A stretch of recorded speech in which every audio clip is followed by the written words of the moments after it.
So hello, everybody, and thank you so much for joining me today.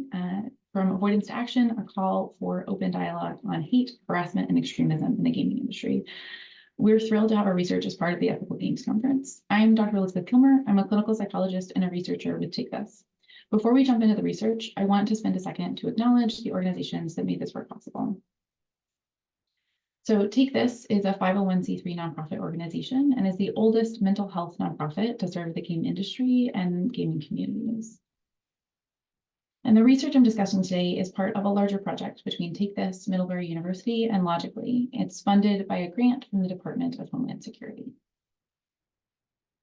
And though I'm presenting the work today, this research would not have been possible without the work of my co-authors, Zainab Aslan and Dr. Rachel Philbert.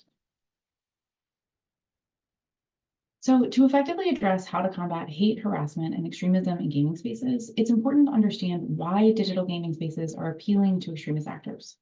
This is not a violent video games cause violence talk. Instead, it's important to understand that gaming spaces are often excellent avenues through which to meet new people and build communities. In fact, many relationship building actions are inherent in the design of multiplayer games. In-game activities offer opportunities for cooperation, meeting new people, and engaging in shared experiences from which relationships can be built.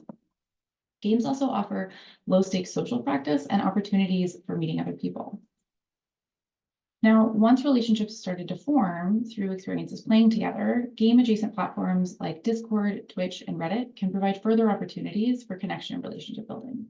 While much of players' conversation is often focused on communication related to in-game tasks, research has found that many people use shared play experiences as opportunities to get to know their fellow players on a more personal level and talk about themselves and their out-of-game lives. I'm sure many of us here today have had experiences getting to know people better or connecting with other people through the shared act of playing games. The low-stakes social setting and opportunities for connection and relationship building with a large number of people are some of the reasons why digital games are appealing to extremist actors. Additionally, for extremist actors who enjoy games themselves, it may be a particularly attractive and easy to navigate medium. However, games being fun and good for building community are not the only reasons why they may be vulnerable to extremist exploitation. Multiplayer gaming spaces are also known for high rates of what is colloquially known as toxicity, an umbrella term that includes behaviors like cheating, as well as hate, harassment, and extremist rhetoric. Discussions of toxicity, hate, and harassment in gaming communities are not new. However, these problematic norms are often dismissed as unfortunate but unavoidable, simply a byproduct of competitive gaming spaces and a male-dominated environment. Now, scholars and gamers alike warn of overlooking the real-world harm that the normalization of hate and harassment in gaming spaces is actively causing. Hate and harassment in these spaces not only can cause significant long-term negative mental health impacts and social repercussions for players, but the normalization of these problematic behaviors also has opened the door for more nefarious harms. In a study examining the rates of certain toxic behaviors, Court and Cook found that the majority of players they surveyed had witnessed hate speech, sexual harassment, and violent threats in gaming spaces. Understanding the rate of individuals who witness toxic behavior can help us to better understand the ways in which these behaviors are becoming normalized in gaming spaces. This normalization can make it easier for extremist actors to operate in plain sight. Research on exploitation of gaming communities by extremist groups is continually growing, and discussions about extremism in games have become more commonplace, particularly following the far-right extremist attacks in Christchurch and Buffalo, which included game elements and were live-streamed on game-adjacent platforms. Exposure to extremist ideology in gaming spaces, especially that of white supremacist ideology, appears to be increasing in the last several years. One study found that the number of adult gamers who reported seeing such ideology increased from 8% to 20% between 2021 and 2022. When hate and harassment is part of the normal culture of the community, it's easier to leverage a soft pill approach to identify like-minded individuals. That is, extremist ideology doesn't seem so uncommon within these kinds of spaces, making it harder to detect and separate out from less problematic social interactions that are happening in the space. We see this a lot with things that are just joking or the use of memes to promote some of this ideology. Now, extremism and radicalization are not problems that are unique to gaming spaces, and the rates of extremist rhetoric in gaming spaces will absolutely be influenced by other societal factors outside of games. Regardless, there is a significant need to address extremist exploitation of gaming spaces and the toxic norms that make gaming spaces more vulnerable to such exploitation. Despite rising awareness in the public and with policymakers, there has been only a limited public response from game companies about addressing these concerns. In an effort to facilitate conversations within the industry about the active exploitation of gaming spaces and to work towards solutions, we conducted a series of focus groups with industry professionals around these issues. Through these conversations, we aim to gain insight into potential areas of improvement in terms of resources, infrastructure, and other related areas, with the goal of enhancing the industry's ability to combat these issues. We were able to gather a plethora of insights from the focus groups, which are outlined in a series of upcoming papers. This talk and the associated paper focus specifically on roadblocks to solution development, especially around the lack of industry-wide conversations on topics of hate, harassment, and extremism. We conducted 14 focus groups in 2023, and there were 34 total participants, largely split across game design, trust and safety, and community roles. We wanted to make sure that we were hearing from voices all over the industry, not just those in community, trust and safety, or kind of moderation roles. The majority of our participants were from a AAA studio, but we had really nice representation across, and the sample was relatively split between men and women, with a smaller percentage of non-binary, genderqueer, and questioning participants. The majority of participants were white, and on average, participants had been working in the games industry for about 11 years. If you'd like to know more about the methods and the data analysis, that will be covered in detail in the paper, which will be part of the special issue of ACM Games. There were 3 broad themes that we identified within the focus groups in relation to roadblocks preventing effective industry communication about extremist exploitation and solutions: barriers to discussion, benefits of engaging in dialogue, and next steps for the industry to move forward. One of the key findings that emerged from across the focus groups is that one of the biggest barriers to innovation and solutions to address hate, harassment, and extremist exploitation is the lack of conversations happening about these topics at the industry level. Many focus group members reported barriers to these discussions that are systemic and interconnected. This image should really be a Venn diagram, but it ends up being too messy of a graphic. So just in your head, I want you to think about how all of these pieces are overlapping. So the first thing I want to talk about is this fear of bad press or retribution. One of the key barriers cited was this one. Video games and the gaming industry have been near consistently misunderstood by policymakers and much of the general public, and inappropriately caught up in moral panics, despite an absolute dearth of evidence to support such claims. These issues were commonly cited by focus group members as a barrier to engaging in discussions and solutions finding, and there were fears that they would get pushback for focusing on the wrong issue or in the wrong way. So even when people felt like they wanted to make a change, there was this concern that if they focus, for example, on sexism, then they'll get feedback that they should be focusing on sexism and racism at the same time, and that might not be something that they can start on immediately. Second, participants across focus groups expressed a belief that leadership at many studios, especially larger studios, prioritize profit over player safety and community experience. Participants were quick to describe studio leadership as either naive to the harms of toxicity or trapped chasing overly simplistic key performance indicators.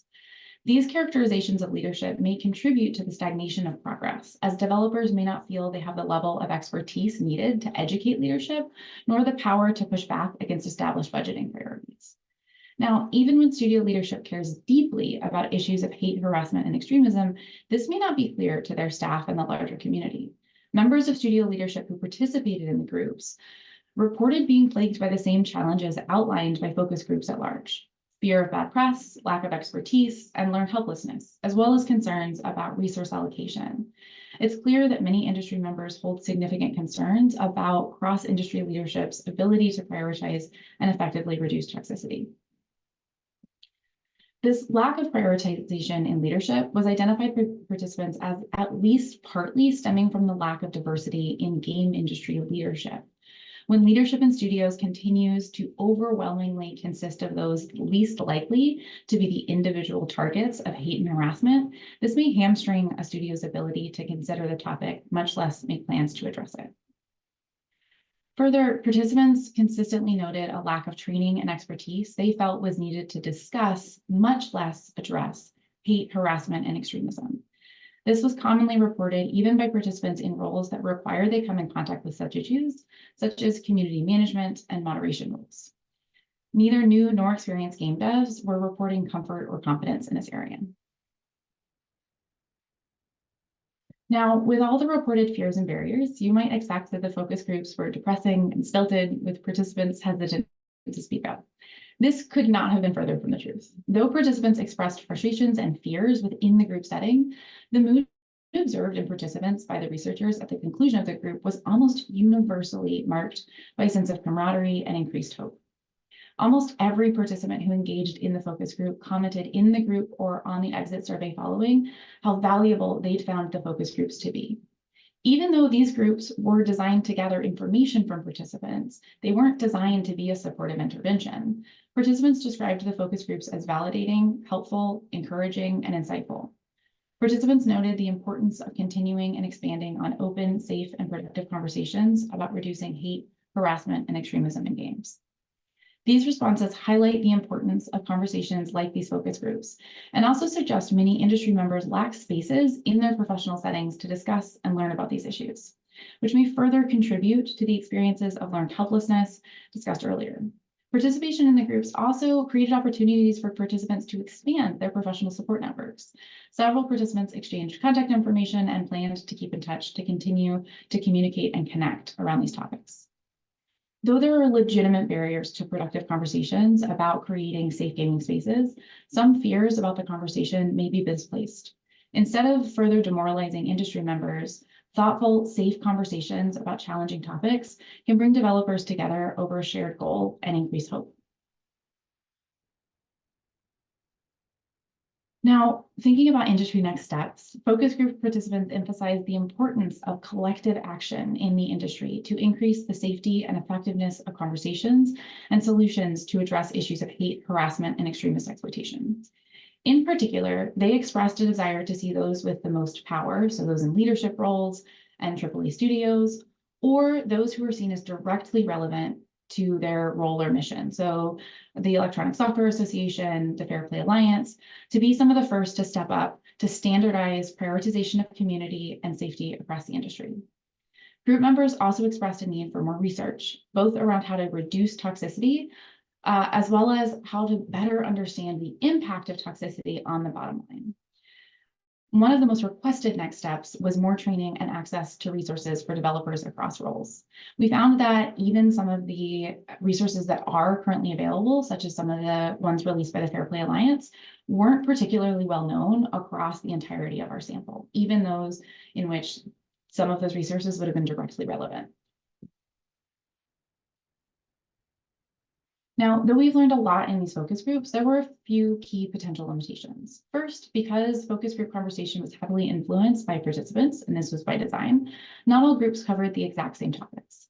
Additionally, some participants may have had difficulty dissenting or expressing unpopular opinions in a group setting, especially in front of industry peers. We did explicitly ask for feedback about this and didn't receive feedback to support this, but it doesn't mean that it did never happen.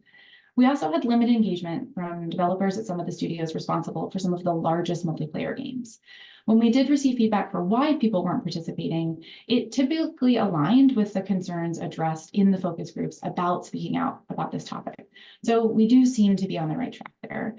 We also had some people who were interested to participate, but were told that they weren't allowed to by legal. So it was an interesting mix there. Now, data from these industry focus groups highlight some of the barriers to engaging with hate, harassment, and the active exploitation of gaming spaces by extremist actors. Though barriers are significant, these groups also highlight the care within the industry about these topics and the benefits of starting the conversation, even when it's challenging. Additionally, most group members enthusiastically shared ideas about how the industry can move forward in addressing these challenges in a more effective way. Progress towards a future with safer spaces and resilient communities will take work, time, and collaboration, but it is possible. And I want to leave y'all with this quote that is relatively representative of the feedback we got, which says, "It felt so good to be in a room with folk who understand the issue. These are pervasive problems that need a lot of collaboration to figure out." Thank you so much for joining me today. Here are some of the references from today's presentation. You can see the full list of references in the paper that will come out in the special issue soon, and we can go ahead and jump into questions. Thank you so much, Elizabeth. So far, we don't have questions in the Q&A, but that's that's usually what's going on, and then they pop up a few minutes later. So maybe we're gonna let people get in there, maybe ask a question. If some of the panelists and speakers have questions, they can also feel free to unmute and ask their questions. And you're welcome, my emails are, you're welcome to reach out to me directly later if you'd like. We are continuing to work on this research and continuing to build tools to improve community resilience to hate harassment and extremist exploitation.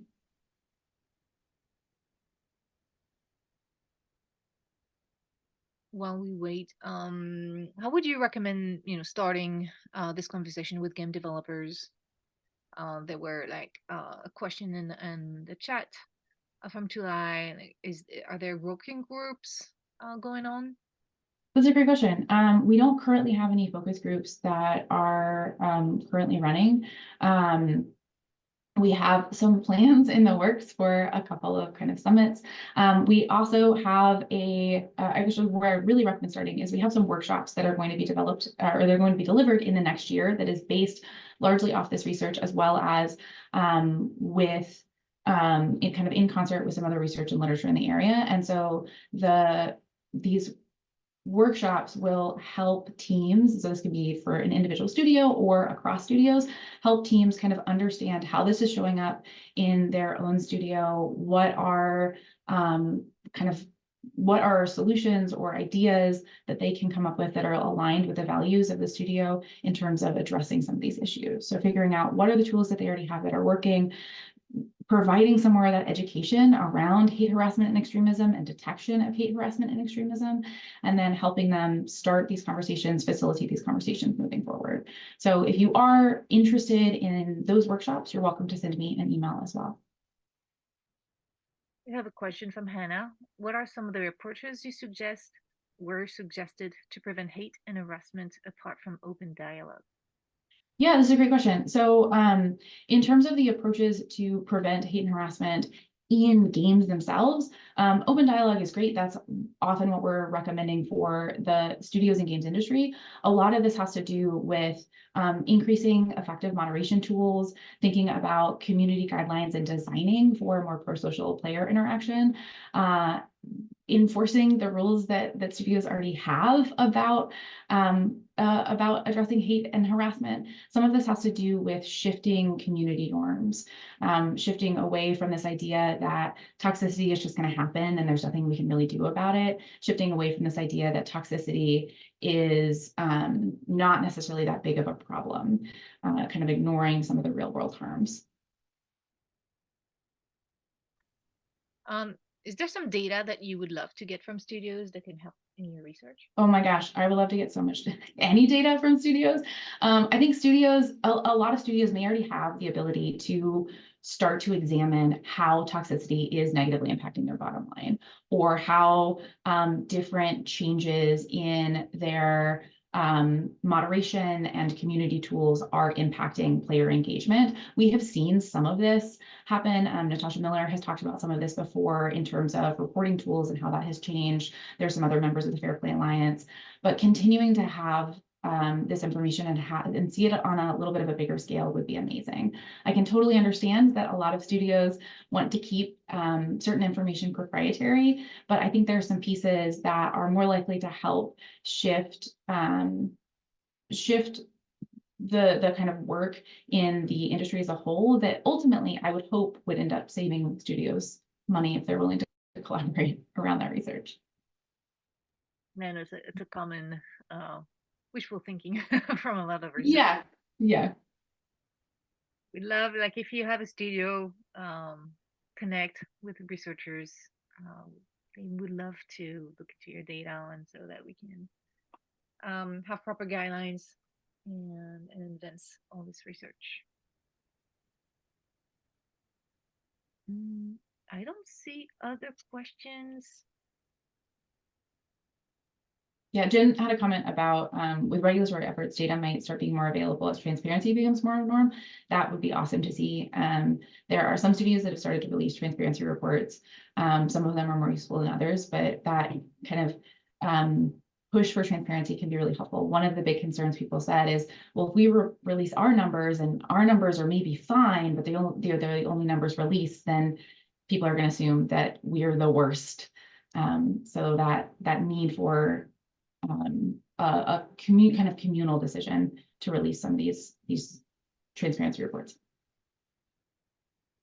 Thank you so much, Elizabeth. I think we're gonna stop it here. Thanks. Absolutely. Thank you so much for having me.